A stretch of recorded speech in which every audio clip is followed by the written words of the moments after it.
Okay, we had the new parts come through from the factory. We'll get them on the car ahead of FP1. Hey, what's up guys, aarava here, and welcome back to an episode of my F1 2018 career mode, episode number 114 today for the Austrian Grand Prix in Season 6. If you guys did miss the previous one then at the French Grand Prix, then be sure to go check that one out before you see this one. But obviously the kind of home Grand Prix essentially of Red Bull Racing, the Austrian Grand Prix, and so hopefully we can do well around here. Generally has been a very good circuit for me on this game. We've got the minor engine power upgrade that we purchased last episode. We've got the ultimate chassis weight reduction coming next episode at the British Grand Prix, but Renault continue to match us pace for pace on those upgrades. We have a minor, they look to have a minor upgrade here at Austria, so they've literally upgraded, I think, every single episode for the last 5, I want to say. I think that is 1, 2, 3, 4 episodes at least, so they're on a real streak here, and they're pretty much starting off the season how they ended the last 2, with just rapid expansion, race after race, so they're maintaining the gap they have and the advantage they have, but like I said, Austria has always been a very good track for me and my team actually. I don't know what it is about it, but always, whichever team I'm in, at Austria, they seem to perform way better than any other tracks we've done before initially, like France and Canada and stuff like that. So, yeah, we'll see how it goes. But heading to this episode, we do have to take a gearbox penalty. So that's the only caveat to this, is we might be able to perform well, but straight away into the race, I'll be hit with a 5-place grid penalty for changing my gearbox. Obviously, last episode, if you did miss that, we had a big scare on the gearbox, and it pretty much failed on us right at the end there and saw us down to P6. So we have to change that, unfortunately.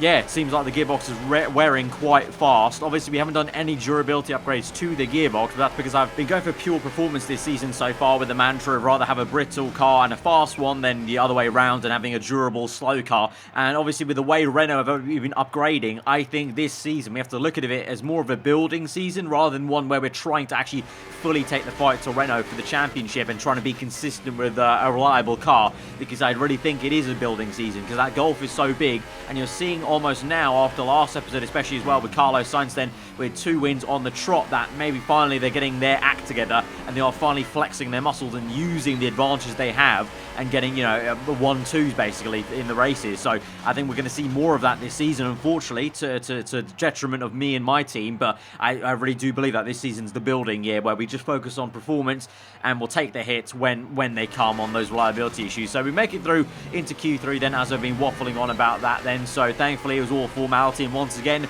the team's looking pretty good. But then into Q3 it gets a bit overcast compared to Q2. It was quite kind of sunny. Q1 actually started with some rain, which was a bit odd because the forecast initially said the rain was going to come in Q3, not Q1, and so that was a bit odd. But you know, it's getting overcast right now, so the rain might be in the air and might be threatening to come down, so we have to try and make the most of it at this early stage of the Q3 session. Top 10 shootout across the line, we go up into P3 behind Stoffel Van Dorn ahead of Pierre Gasly, so right in a bit of a Toro Rosso Honda sandwich there. Second run, trying to make the most of it, but the grip wasn't really there in Q3. Definitely the conditions changing, the track becoming a little bit colder. The overcast conditions did affect things from Q2 to Q3 because the car didn't feel as hooked up as I wanted it to. And so as we go through the last corner then, we're down to P7, DRS open across the line. What is it going to be? It's only P6 ahead of Van Dorn then. And so that's a little bit upsetting as we go through to the end of the sessions. P6 and P7 for Verstappen there.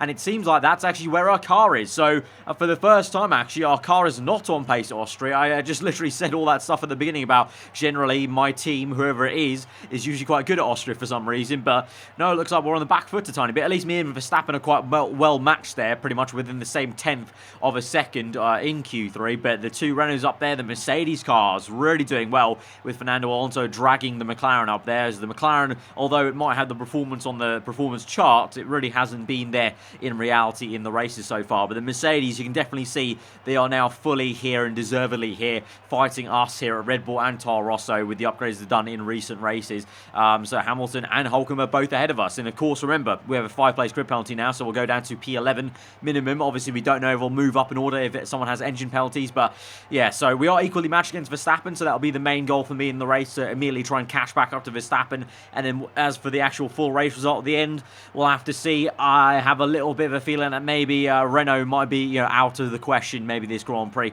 but you never know. Let's go into the race then and see how it goes. Good afternoon and welcome to Spielberg, and to a circuit that in one form or another has held every Austrian Grand Prix in the championship except the very first back in 1964. It was at this race that John Watson lost a bet and his beard when he took Team Penske's only F1 victory in 1976. If anything, the stakes are even higher today, with 25 points available for victory and a crucial advantage in the championship fight. The Spielberg circuit then is situated 700 metres above sea level, with just 10 corners making up one of the shortest laps of the season. One time around here is a distance of 2.6 miles, with the best overtaking chances into turn 1 or the tight uphill turn 3.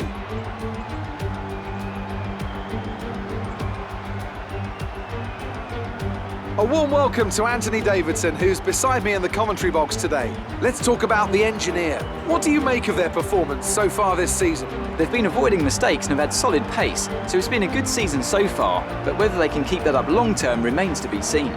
Let's have a look then at the starting grid ahead of the Austrian Grand Prix for Season 6 of F1 2018 Career Mode. A great day once again for the Renault guys in qualifying with a 1-2 front row lockout for Carlos Sainz on pole position with Daniel Ricciardo in second place there. Third place Lewis Hamilton surprising and doing a great job in the Mercedes alongside Fernando Alonso. Nico Hülkenberg with Verstappen takes the next row. Then Pierre Gasly, Van Dorn, Perez and Charles Leclerc around at the top 10. We're in P11 with our grid penalty there with Esteban Ocon in P12. Then the next Frenchman, Romain Grosjean, P13. Hartley, P14 with Bottas and Raikkonen next. Magnussen and Vettel on the second last row, with the last row being taken up once again by the two Williams cars ahead of the Austrian Grand Prix at the Red Bull Ring for Season 6 of Career Mode.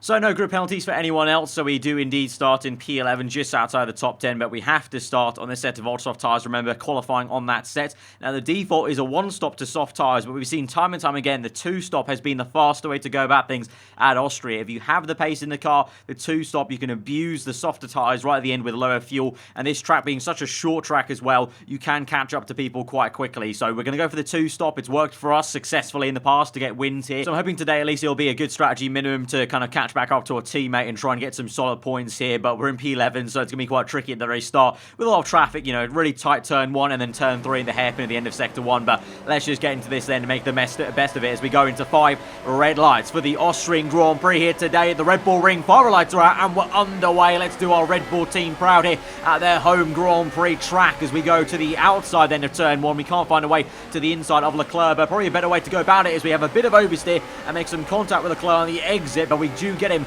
up into P10 immediately there. Up ahead, Verstappen is looking like he's fancying a pop down the inside of one of the cars there. I think the Mercedes, we're going to try a pop down the inside of Sergio Perez to get up into P9 if we dare. Catch him napping somewhat. Yellow flags behind us for some sort of kerfuffle there as we're up into P9 though. Van Dorn now the next car, but Perez will come back at us actually. Look at that straight line speed for the Force India car. We are running again in quite a compromised set of front wing and rear wings. Ever since I talked about the Canadian Grand Prix, the Red Bull car's been so, you know, draggy that I've been starting to run lower wings than I kind of usually think I need to for career mode cars, and so hopefully that will pay dividends for us today to overtake some cars. But Verstappen has made a good getaway. He's ahead of Fernando Alonso then, and is behind the Mercedes of Lewis Hamilton, so he's already up into P4. So Verstappen's actually made a great getaway then on the opening lap there, but it's still 1-2 for Carlos Sainz and Daniel Ricciardo. But Carlos Sainz is the one leading the way once again. Who would have thought at the beginning of the season it looked like Ricciardo came into Renault and was the #1 driver, beating Carlos Sainz straight away for the win at the Australian Grand Prix.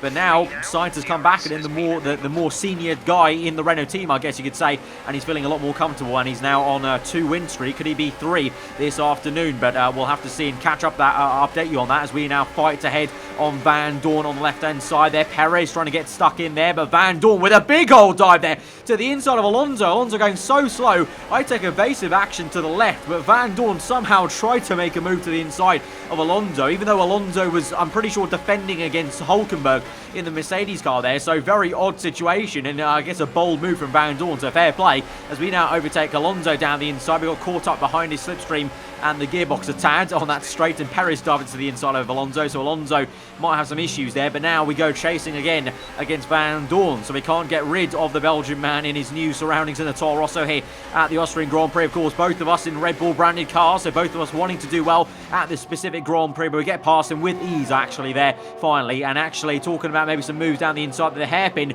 we've got Hamilton now attacking Verstappen. So Verstappen had actually got ahead of Hamilton already at this point. Hamilton tried to get get back at him, but Verstappen's defended successfully for now in P3 and doing the best job he can for the second time now, defending to the inside there. Bit of contact made between the Dutchman and the Brit, but Verstappen keeps P3. Meanwhile there, look at that, Ricciardo having a bit of a lunge and a looking at Carlos Sainz. So the two Renaults getting very close and familiar with one another, so that might be a little bit of a nervous tick on the Renault pit wall there. Those two are fighting each other quite hard here, but here we go now down the inside of the other Mercedes man, Nico Hülkenberg. They're so close between that, what is usually a near flat out right-hander in these Season 6 cars in qualifying there, but we've got the place up into P6, and so now we move through the Grand Prix onto lap 9 this season. We're right up behind Pierre Gasly now, but we're going to pit this lap because I got stuck with some dirty air that you didn't see, but for this entire lap I've been this close to Gasly, but just haven't been able to stick my nose in and make a move, so getting hit with some dirty air, and so we're going to take the logical step of making a bit of an undercut here and trying to jump Gasly that way in the pit stop phases. So a bit of an earlier stop, maybe 2 laps earlier than I wanted to, but you know, obviously we're on aggressive strategy, so we may as well go aggressive on the pit stop phase as well. So onto a set of super soft tyres. Remember, we're doing 2 sets of those tyres, so at the moment it's looking pretty good because we're up in P6, Verstappen's P3, so actually looks like our Red Bull car has a bit more race pace than does qualifying at this moment in time around Austria at the Red Bull Ring. So that bodes well for us for hopefully a good solid race finish for both of us here and making Helmut Marko pretty happy, otherwise we might get some bad phone calls from him after the race. How many times have we heard about the Red Bull drivers in real life talking about some angry calls from Helmut Marko after they've had a bad performance? So hopefully both me and Verstappen won't be getting that later on, as we're now going to make some moves on the Ferrari. The Ferrari is still the second worst car on the grid and so slow. How high the mighty have fallen there. You know, first it was Mercedes' turn from Season 1 to 5, and now it's Ferrari's turn from Season 5 to 6.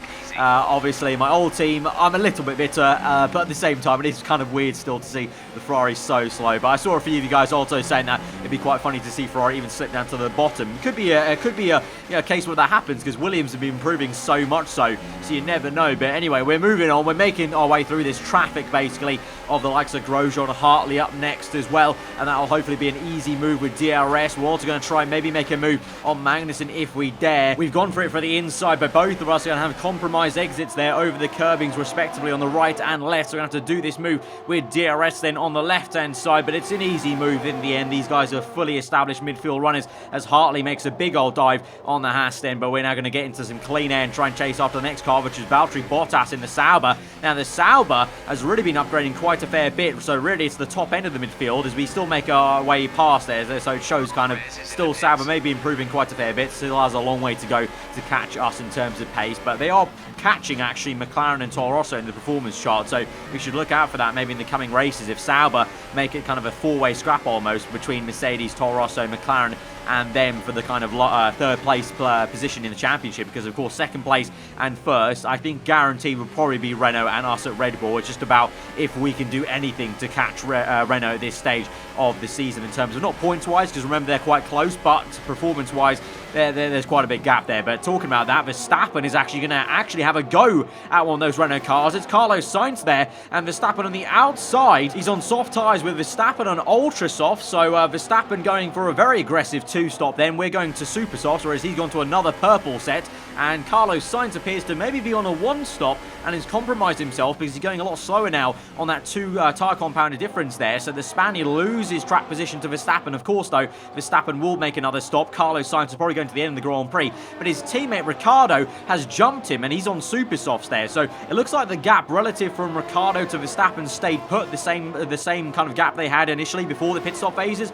but both of them appear to be doing a two-stop, but Verstappen on a way more aggressive two-stop, and Carlos Sainz has gone a very different rate and he's going for a one-stop, but he's lost the position. He's lost first place and lost second place effectively, so that's a very odd situation. So Sainz, the old race leader, he better hope that his one-stop works out for him, otherwise he might just lose first and second to Verstappen and his teammate here. We'll have to look on Verstappen's pace, but actually Sainz, speaking about that pace, comes back at Verstappen, so fair play. Maybe the tyres just have to kind of rubber in maybe, and Verstappen now losing some pace with the tyre wear, but he's got DRS back at him, so he'll come back at his former teammate from the Toro Rosso days. These two, it's been a long while since they were in the Toro Rosso team, but they go scrapping away now for second and third effectively, because remember the few cars that are still out there are just kind of traffic objects that are yet to come in for their pit stops respectively, so this will be essentially a fight for second and third, and Carlos Sainz gets back into second there with Verstappen having to settle down for P3. But as we go through the race, Verstappen keeping Sainz honest and both of them catching catching actually up to Daniel Ricciardo, who might have some issues there because they're rapidly catching him through the last corner. And Sainz now with DRS might have a chance to make a move on Ricciardo. Ricciardo is going very slowly for some reason, but it's a bad lockup for Carlos Sainz. He's wide. Oh, there's contact between him and Verstappen, and so the old rivals make contact there, and that's some big amount of damage for Sainz and Verstappen maybe. So here we are now in P4, just popping along, having a Sunday drive, and now we're going to say hello because we might be able to overtake these two, and even maybe Ricciardo if he has some issues there, because Ricciardo is going so slow, and that was the reason why Sainz tried to make a move. So I wonder if Ricciardo is having some more bad luck and some more issues in that Renault Works car, as Sainz now is so slow through this right-hander. The same for Verstappen, both of them with significant front wing damage there. So we're flying through on a non-broken car, super soft tyres versus soft tyres as well. We go around the outside there, have to take a bit of evasive action as Sainz is oblivious to where I am on the track there, so a little bit annoying and a little bit dangerous almost in a way. But we're up into third place. Verstappen now is going to pull into the inside. He's going to come in for the pit lane, and he's going to come in for an earlier stop. The same with Sainz, so both of those have to make an early stop, and so that might be Verstappen and Sainz's podium dreams basically dashed an instance as we almost put the car on the wall there. Thankfully I have enough car control to pull this car through in a straight line and get on the back now of Daniel Ricciardo. You can see how fast we've gained on Ricciardo. He's got no actual wing damage, but I think he definitely has car issues because we're closing so fast here. And so here we go, DRS open, overtake mode, rich mix down the inside, lock up on the front right tire, going to go a little bit wide on purpose, try and squeeze him out there. Up the gears, it's going to be a drag race now to the next part of the circuit there. Ricciardo tucks in, he's got DRS off us because he was behind at the activation point there, and so he's round the outside, but we're going to hang this to the inside, right at the curb a little on the inside, then squeeze him out on the left, and then we just have to be patient and take the racing line nice and easy on entry. Make sure we give him the room, but in the mirror you can see there he just falls away, and we're up into first place of the Austrian Grand Prix at the Red Bull Ring in a Red Bull Honda. How about that? Absolutely awesome stuff there. Obviously completely due to what happened with Verstappen and Sainz, but I'll take it there as now we go on rapidly through this second stint. Hulkenberg eventually overtakes Ricciardo in the Renault there, so the German who left that team in the Mercedes car now is up into second place, and this is a replay of what happened from Verstappen's perspective. Very bad luck there actually. Verstappen I think Verstappen could have avoided that with a bit of a tighter line, but quite bad luck that Sainz turned back in so harshly to the racing line. But here we go, the move from Sainz, lock-up, double lock-up in fact, and then a very dangerous way to kind of just float around on the racing line there for Carlos Sainz, but both of them hit with front wing damage. So as we go on through this Grand Prix then, lap 25 then, on the top left, look at that, it's Hamilton in second place, Hulkenberg third, so the Mercedes 2-3, so once again the Mercs are looking like in a very good position to get some very good points and a double podium maybe, as we're now leading the Grand Prix. We've got no one around us, we're lap 25, we're going one more lap maybe, and then going to make a pit stop onto actually ultra-soft tyres, because I can go a little bit longer, extend this stint, then go onto the purple set, basically do the reverse of what Verstappen did, but now their safety car has been called out, the full safety car, and so now I'm going to basically wipe away those plans. We're going to pit on this lap instead of lap 26, come in this lap, get a free pit stop, thank you very much. Still going to go onto ultra soft tyres. My engineer is still insisting I go onto super softs, but there's no point, we've got 10 laps left, so may as well have some fun and go onto ultras. But this is why the safety car got called out then. So Pierre Gasly with a puncher on the front right there, so he was trying a one stop, and a bit too audacious then I guess for the Frenchman. He might have flat spotted that tyre maybe previously, and that might have induced a puncher, but he actually fails to go into the pit lane there. It looks like he missed the pit lane entry, and so has to trundle on, and I guess the FIA sprung the safety car now because it was a dangerous place for him to be driving so slowly with a front right puncher there. So bad luck for Pierre. So we are going to come in then on for a set of ultra soft tyres. We've got 10 laps left in this Grand Prix. We will fall behind. It looks like Hamilton, Hulkenberg are going to stay out there on those soft tyres because both Mercedes cars were trying a one stop to end this Grand Prix, so they're going to have track position, but we're going to be in a faster car because I think this Red Bull car, even though we got out qualified by Hamilton and Hulkenberg, it seems like in the race conditions our car has been faster today than the Mercedes cars. So we're in the faster car, the faster set of tyres, albeit with a bit of tyre wear. I think a 4% tyre wear on this used set of ultra soft tyres, but still better tyres, and so we should have this. Also on Van Dorn as well, P3, he's not really been in this race too much in terms of race pace, so we should have this. So even though we're P4, not to panic, I'm confident we should be able to get this race lead back and so this is going to be a very good day for us. But you know what? This safety car actually might help out Verstappen and Carlos Sainz and the like, because remember, Verstappen and Sainz had to make a very early second stop. They were way back down the order, but now we're all going to be bunched up, so that might help them out later in this Grand Prix with a little bit of a sprint race to the end. But we've got an issue here now under the safety car. Yellow flags there. The Toro Rosso going slowly. For some reason, Hamilton's ghosted there, so we're up into P3, Van Dorn P2 now, and it's Hulkenberg in the lead, but there goes Gasly. He ghosted again, and Van Dorn just overtook him under the safety car. I've got an illegal overtake on Gasly, even though I'm pretty sure he's lapped. That goes away then, and so I don't know what exactly just happened there. A major glitch under the safety car. But now we've got Van Dorn leading the Grand Prix in the Toro Rosso Honda. We've got Hulkenberg in second in the Mercedes. Myself third.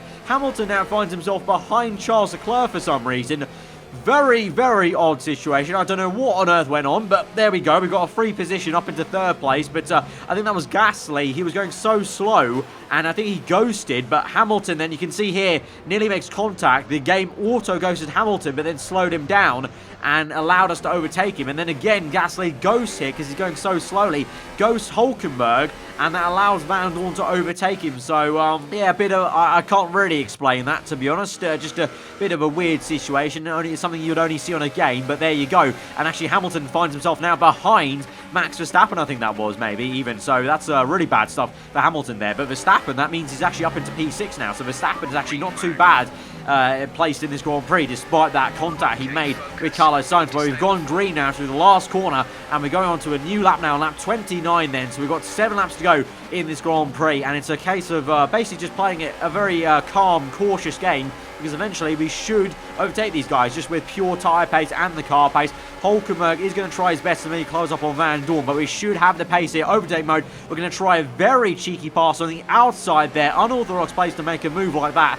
You know, very slow move into the brake zone there, but we got the mid-corner apex speed, and so we're up into P2 now. And so the last man we have to overtake is Van Dorn in the Toro Rosso car. This should be quite easy as well. He's also on a set of soft tyres then, so we're coming up now on lap 30. Overtake mode going on. We're going to play patient into turn 1, brake a little bit early, and going to get a nice tight line on the entry to the corner. Good exit there. No DRS, remember, because that's activated 2 laps after the safety car has come in, so you'd have to do this on a pure overtake mode. We fake to the left, go to the right, then sell him a bit of a dummy to the inside of the end of sector 1. He's going to keep it on the outside though, and actually does quite well on the exit there, but he gets on the curbing crucially, and so we get a bit better traction. But then the Toro Rosso kicks into high gear there and has some brilliant speed. So still, I'm still baffled at how the Toro Rosso is that quick in the later gears for some reason, even though I'm pretty sure it doesn't have any more upgrades than we do, and technically we should be the better car, but he's still got that overspeed there, and so I'm a little bit baffled. But eventually we do get that around the outside, so close. In fact, I think we brushed his front right tyre there, so we got a warning for a collision, but we're around the outside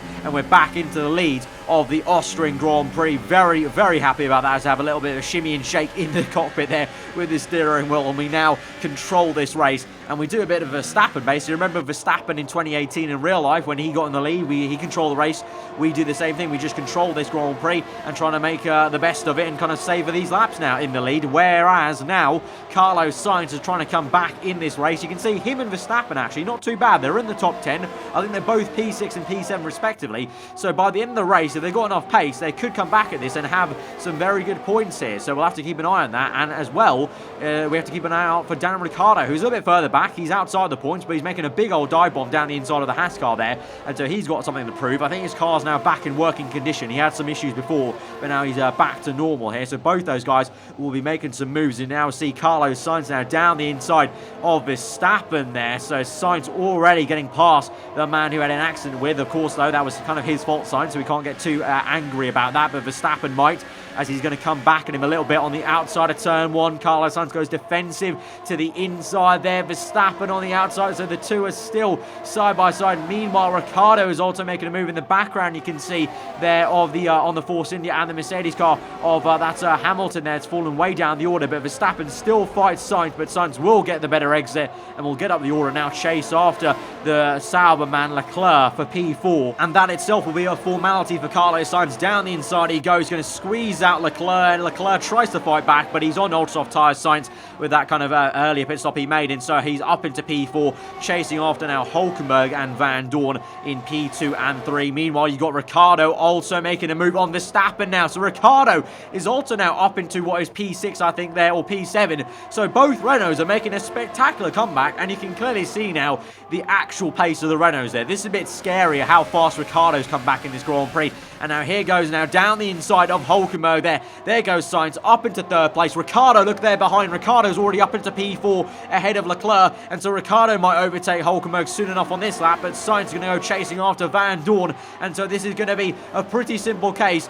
of in a straight line pass. That Renault engine is so fast this season, and so this should be an easy pass with DRS as well. That's now been activated as it's a couple laps after the safety cars come in, and so here he goes now to the outside. This will be Van Dorn. Can he do anything to keep P2 here for the Red Bull family here in a 1-2 situation? Might not be the two Red Bulls, but it could be at least one Red Bull, one Toro Rosso, but no, Sainz on the left-hand side, DRS open for the second time, and he's up into second place, and Ricciardo there is up into fourth, I should say, up ahead of Hulkenberg, although it might be third place pretty damn soon, because he's right up behind Van Dorn. He's having a look around the outside, doesn't work out, stays behind him, but it should be a case of through this next left and then right, getting the exit before you go to the hill, the run down the right hand. Ricciardo will go to the inside, this will be, and he will go up into P3, and so it will be a 2-3 for Renault. And let's just remember where they were previously. Ricciardo was outside the top 10, Sainz was down in P9, Sainz had to pit early after a big crash with Verstappen, and they're back to P2 and P3 in this Grand Prix. Absolutely crazy. But for us, what's even crazier is winning the Austrian Grand Prix from P11 on the grid with a gearbox penalty here before the race. Here we go through the last corner, weaving around for the win at the Austrian Grand Prix, the Red Bull Ring in a Red Bull Honda car. Nice work, that's P1. Race win, well done.